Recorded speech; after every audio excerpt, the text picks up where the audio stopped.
Our final speaker for the morning session to the stage, John Batistich.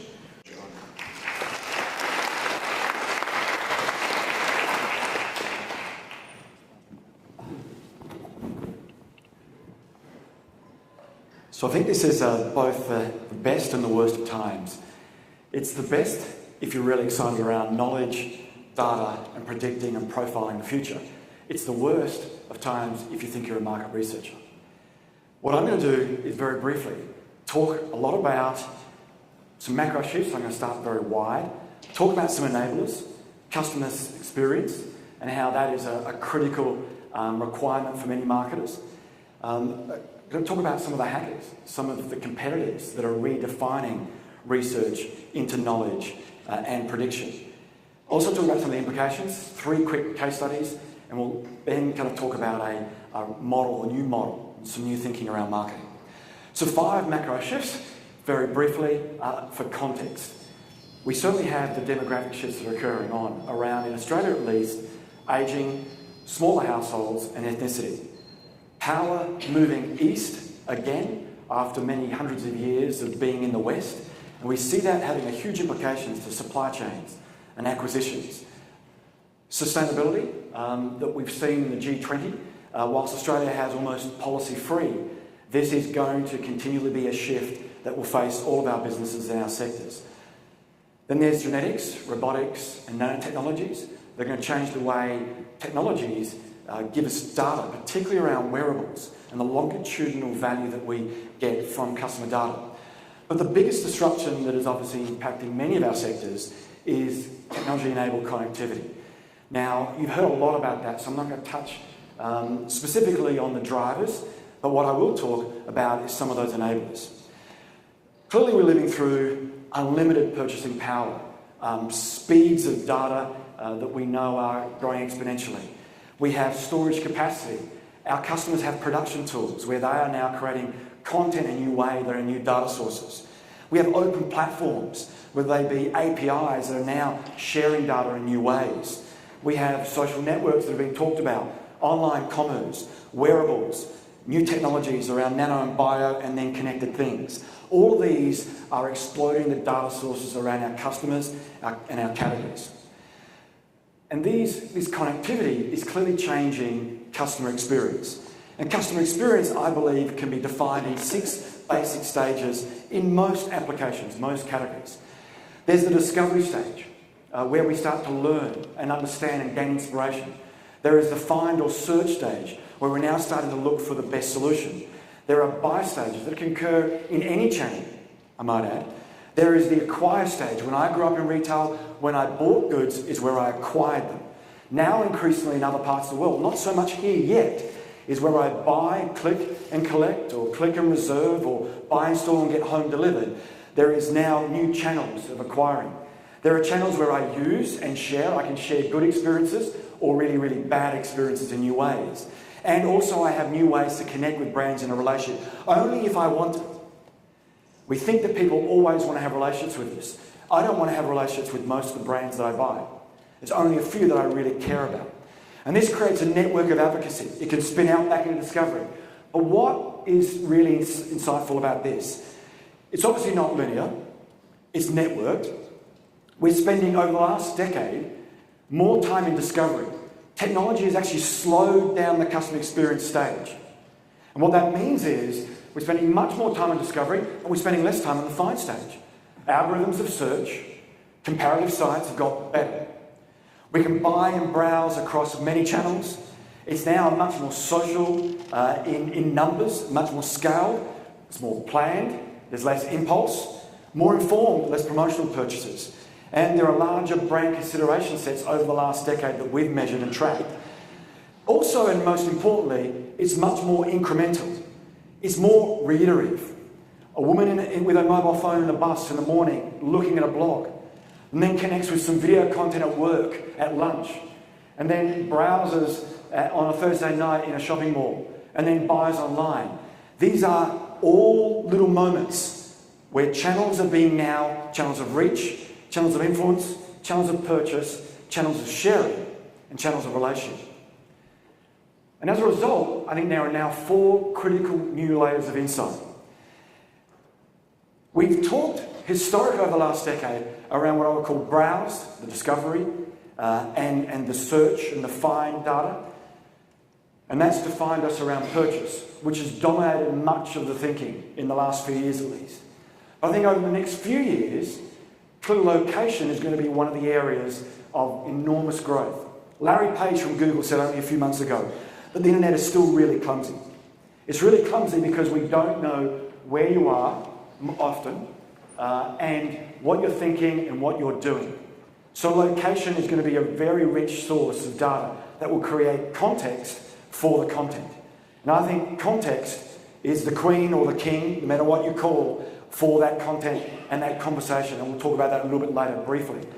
Clearly, social provides preferences and community data.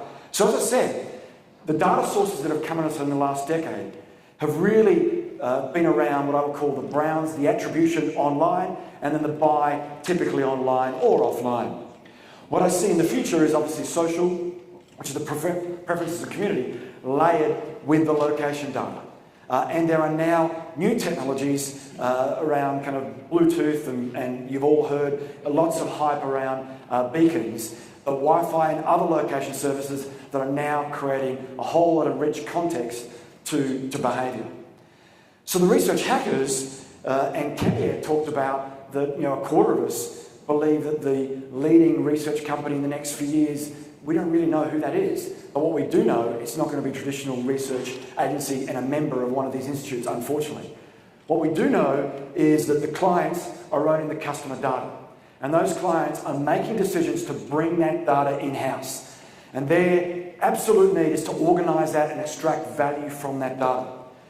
They're bringing that science, those analysts, in-house, because that data is so important that they're not going to trust it with an external organisation. It needs to be an internal capability for most organisations. There's more focus than ever before on behavioural data. Now, there are weaknesses there and opportunities for this group. The weakness is it doesn't really explain why, but it sure as hell gives you a lot of information around the who, the where, and the when. We are, as clients, looking obviously for faster responses. There's shrinking budgets, or budgets being redeployed into that internal management of data and that capability. There are multiple owners within the organisation, and there are quite big shifts around CMOs and CIOs and CDOs and so on. They're all obviously having impacts. But what's certain is that we're all looking to predict the future through rich profiles of our customers. So these new insight partners are the likes of Tesco's insight into buying dunnhumby over time, Woolworth's purchase of Quantum and now is almost $100 million business. We also know that some of the telcos, Telefonica in Europe, have created dynamic insights that is providing aggregated and normalised data around your location behaviour. And Optus and my business, Westfield, have a partnership that is now starting to share what people are doing before they come into our malls. Not in a location sense, but also in a mobile data sense. So the 5 implications for many marketers, who are often some of your clients, there is a deluge of data that's coming at us, and we need to build the capability to make sense of the variety, the velocity, and the volume of that data. We also need to make sense of the investments we're making around infrastructure, around what I would call the data warehousing, the dashboards that feed that, the digital asset management layers, the content management systems, and the APIs, which are increasingly going to be one of the critical stakeholders in a business like ours. Because we've talked about stakeholders as being retailers and shoppers and government and community. But one of the stakeholders that we don't talk about enough is actually developers, software developers, who are building applications with our data for utility. One of the big things that we're really interested in is around attribution, the holy grail. But no one on the planet has done very well yet around understanding every one of those channels I talked about earlier on and seamlessly looking at the influence across offline and online channels. Most have done a great job in the online world because it's easier, but that is a really big challenge. And why is that important? Because we're all trying to create profiles, rich location, social, browse and buy behavioural data around profiles of our customers to then predict that future and create real personalised content. And one of the things that we're scared as hell at is around privacy, because we know the regulations is lagging many of the technical capabilities. And as earlier said, it really is this exchange of value, of utility for privacy and data. So, as I conclude, there are 3 case studies I want to share very briefly. Amazon, more than an $80 billion company, see themselves as a technology company first, but actually sells stuff as a retailer second almost.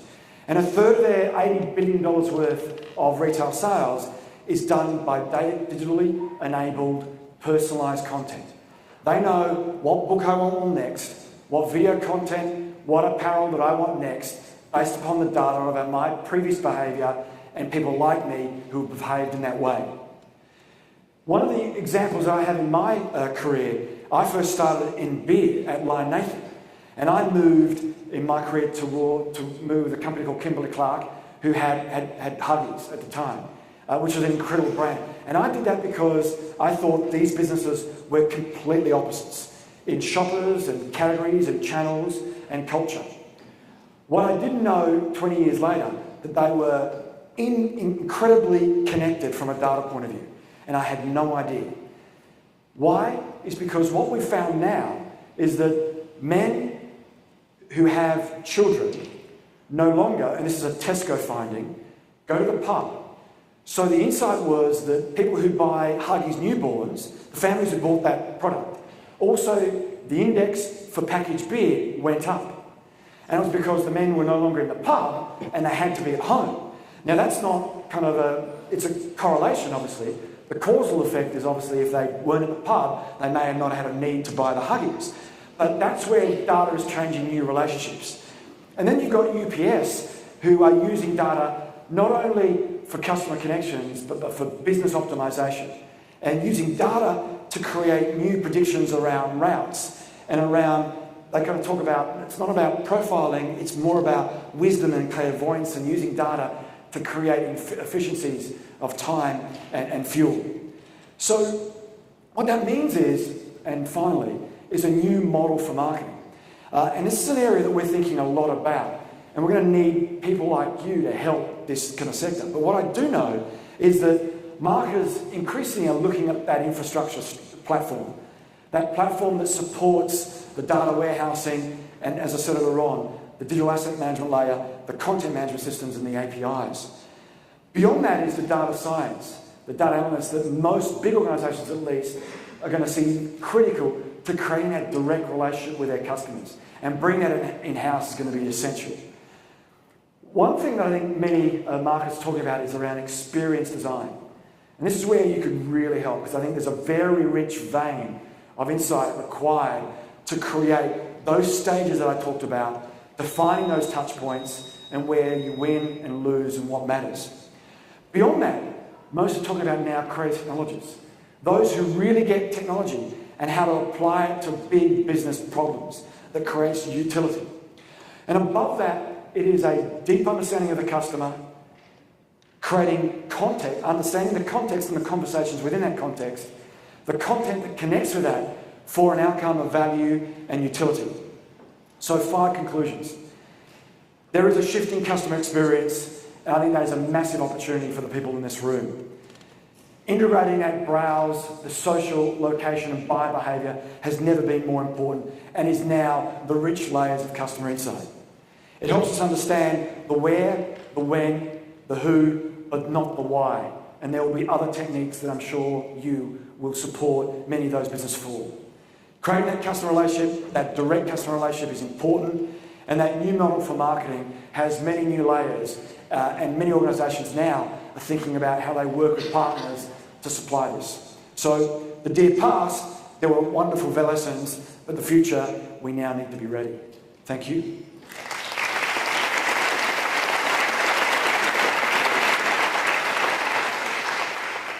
All right, thank you, John. Do we have any questions in the room, please? Can we have the mic just here, front and centre, please?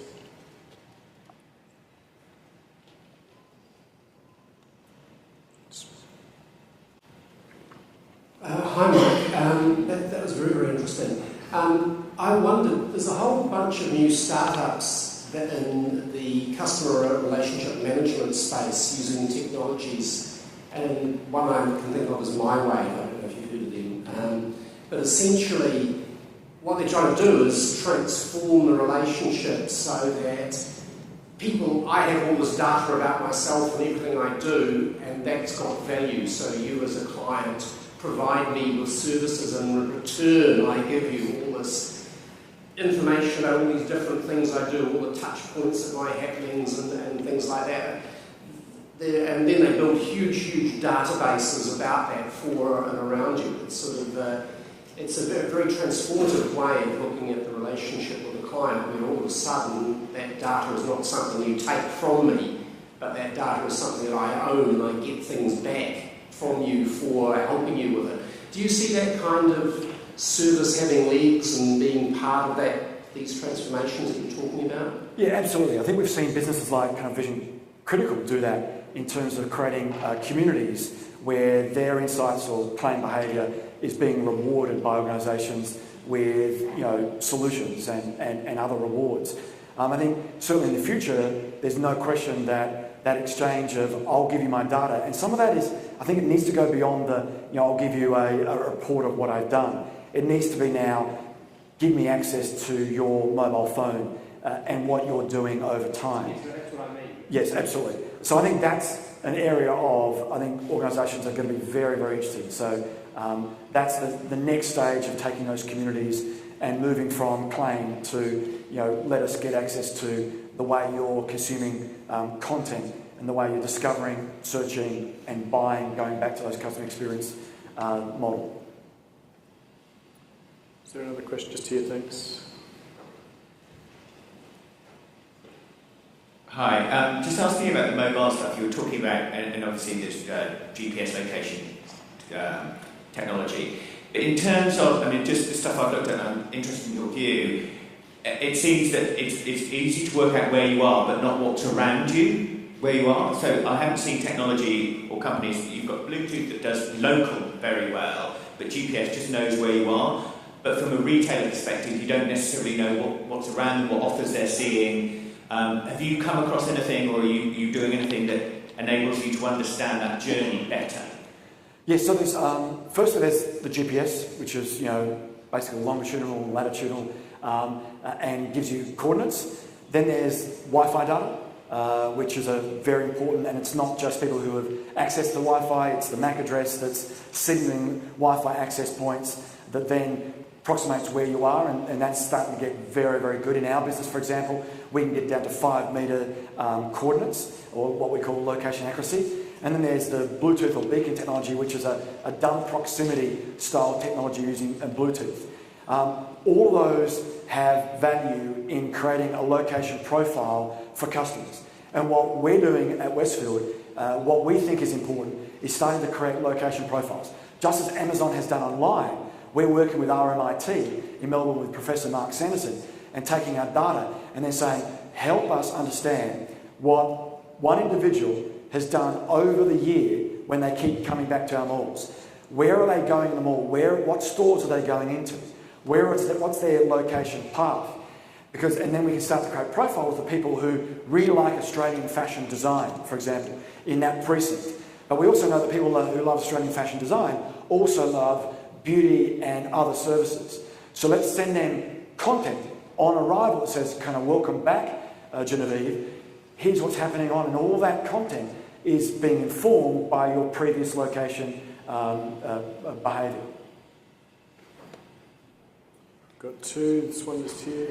I'll come back to you.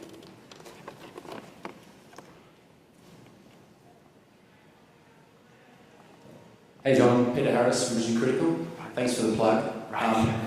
But you, more than most people, I think, from a commercial research sense, have been talking about the value of longitude, understanding customers over time, from a commercial sense. So can you just talk a little bit about that and your experiences? Well, I think that's going to become really, really exciting, particularly in health and energy. And it's not just hype around wearable technologies and the Internet of Things. I had the fortune of meeting Dr. Patrick Soon in LA only about 9 months ago, and he's the billionaire doctor who was on the magazine front cover of Fortune only a few weeks ago. And his vision is creating longitudinal data for all of us around health measures particularly. So taking temperature in real time, body, and this is going to sound odd, but waist movements, blood pressure, and having that data set. In my company, I get an executive health assessment every year, and I've done it for 5 years. So I get this data point every 5 years. But this now, with wearables, gives me literally on a daily basis, it sends data back to central locations. And I actually had I took some photos of it. It just blew me away to see this control room that had thousands of Californians' data that was coming in on real time. And then there were business rules, if you like, or health rules around if it went over a particular blood pressure level for a sustained period. That was an intervention or a trigger point where we would get in contact with that person and say, something has happened, have you taken your medication or not? So the way health and energy will be delivered and acquired over the future is ready for our transformation. So the power of longitudinal data and the shifts and the disruptions in that and the triggers that create new value for business, I think is going to be one of the most exciting changes for people in this room. Yeah. All right, thanks, John. I think we'll have to wrap it up there. We've gone over time, but it's been a fantastic session.